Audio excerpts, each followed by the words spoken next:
really about 20 years ago that I was back in the UK, and I set up this business. It's called a mail order business. What that means is I put adverts in newspapers, and then thousands of people would ring up what I was selling, and then they'd buy through the post, so we'd mail it to them.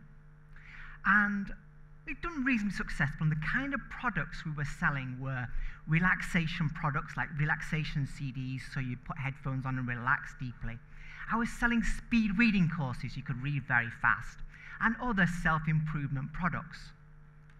And I was in my office one day, and there was a knock at the door, and this man came through the door, and he said, "I've got this product to show you. It's called the Aura Sound Cushion." And what it is, it's a cushion that you put behind your chair while you're playing computer games. And as you're playing the computer game, and there's the explosions through the screen, you're also feeling this great vibration through your back as well. And he said, I thought, this was terrific. Now, remember, this was like 20 years ago, really. And nowadays, you can get games controllers that have vibration in them when you're playing. But back then, this was completely new. And I tried this, and I put it on the back, and I put some relaxation music through it, and it was really relaxing. I thought, this is great. He said, I'd like to sell you these sound cushions. He said, they normally sell for $150 each. Now, that's 500 dirhams each. But you can have them for 25. 25 dirhams. I thought, that's incredible, $7. I thought, well, we could do very well with that. He said, there's one condition, though. You have to buy 10,000 of them. I thought, 10,000. So if I buy them all, and sell them for $150 each, that's $1.5 million. That's 5 million dirhams. And I thought, well, you see, I'm very skillful at this. I know how to put adverts in papers and make people buy. So I thought about it, and I thought, okay. So I gave him $70,000, which is 250,000 dirhams, and I bought all 10,000. And the boxes were this size, and you can imagine it probably fills a room this size. So he went away, and of course there were dollar signs going through my head.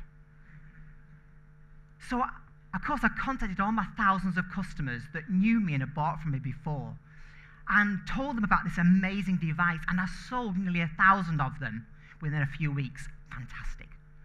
And then I thought, right, now the next 9,000. So I needed to put an advert in the paper, and this is what it looks like.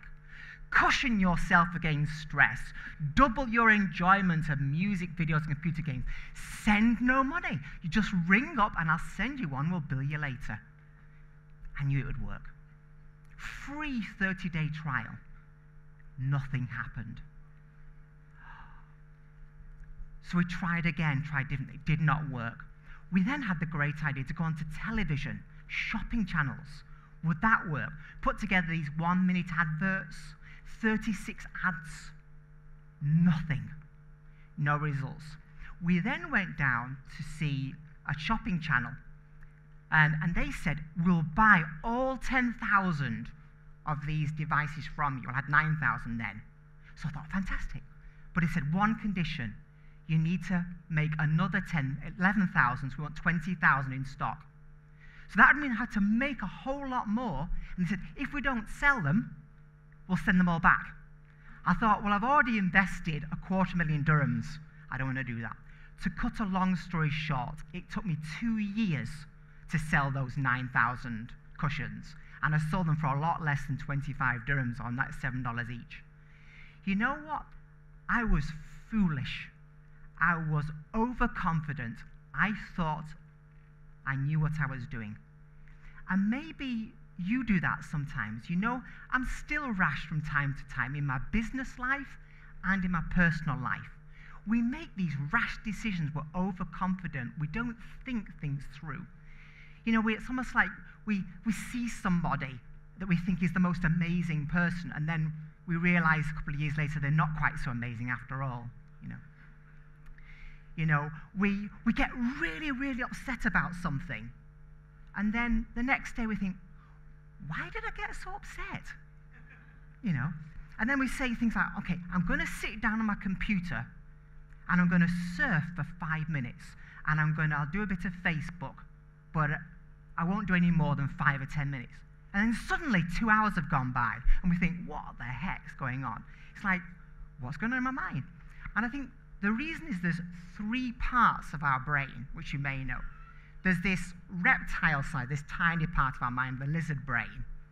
And then you've got what came after as we developed as human species. There's the mammal brain. And then there's what's called the human brain. The top part called, the technical word is prefrontal cortex. And the thing is,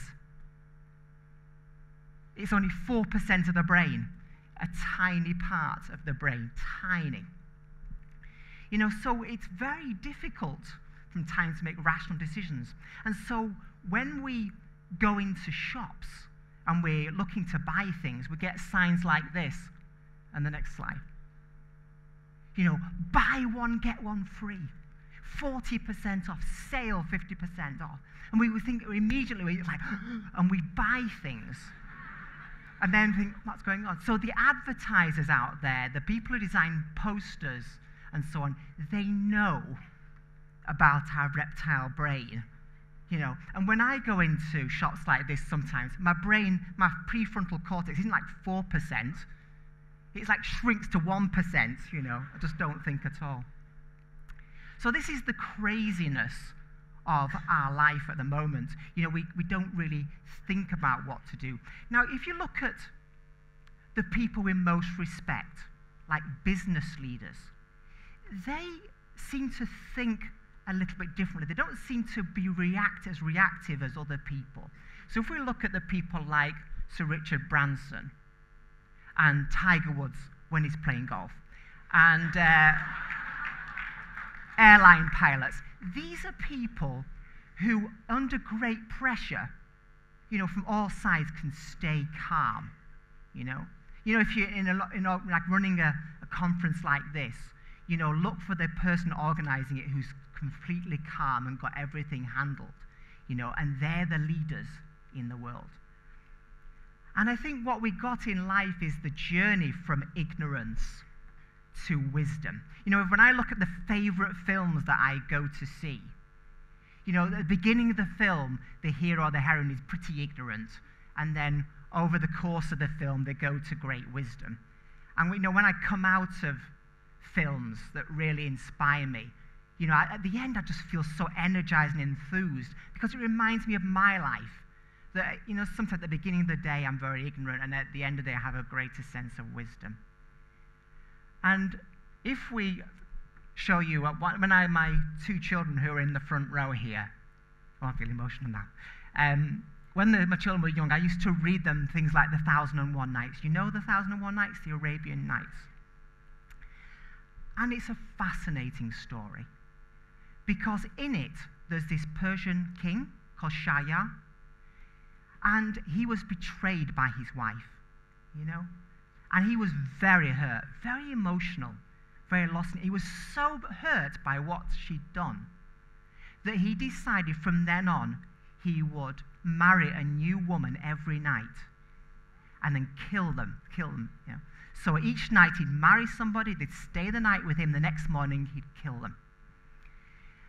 And so the town where he lived, the city where he lived, was running out of women. You can imagine. Then along comes this woman called Scheherazade. The next slide.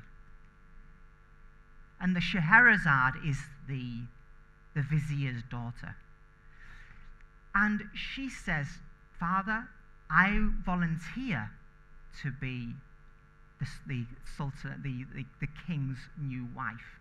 And of course he's upset, that his daughter would volunteer, but she decides that she's going to be his wife. So they get married. And of course, we know what's going to happen, really. She's going to die the next day, but there's something amazing happens.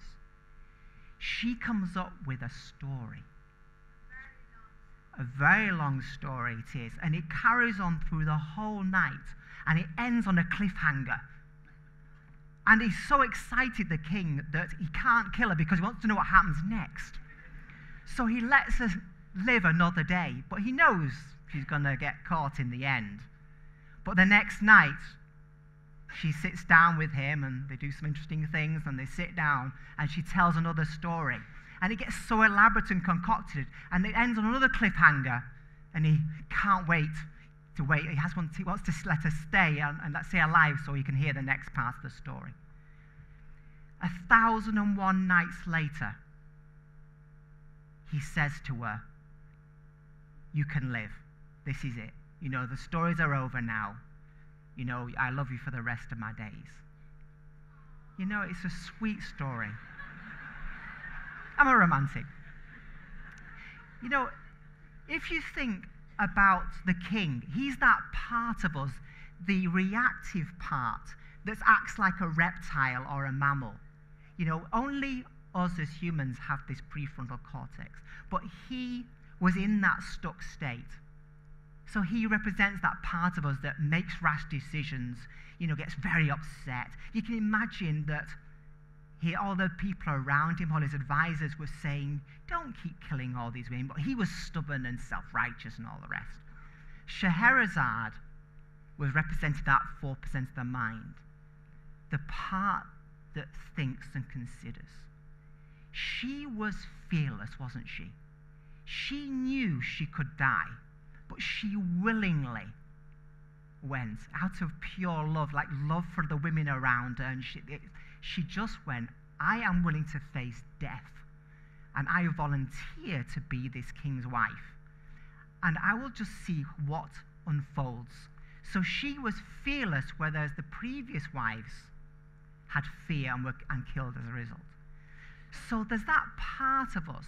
So somehow, how the heck did she come up with 1,001 stories? I mean, during the day, did she run around the city and ask various people and tell me another story so I can tell the king tonight?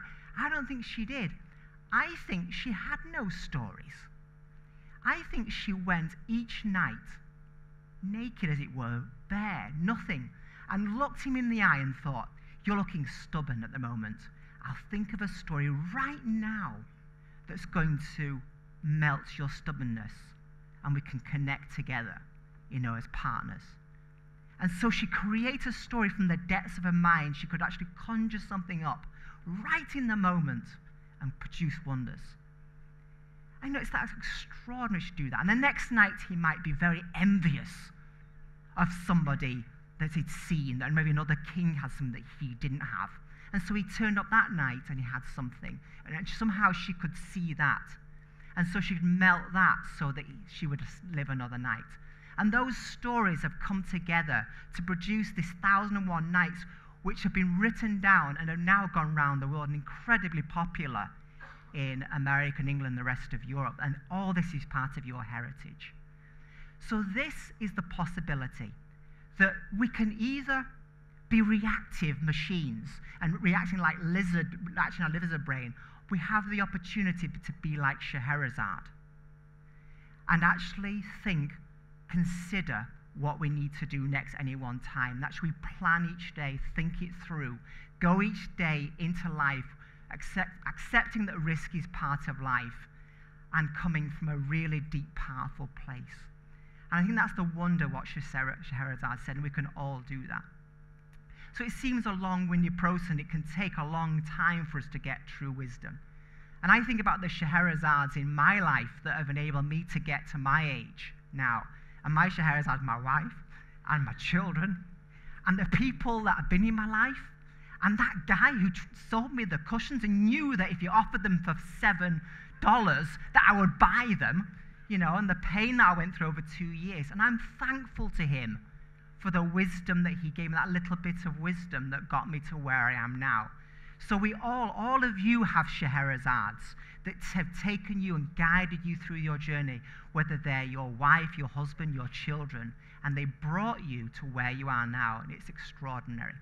So the journey is long, but it's an opportunity. Thank you very much.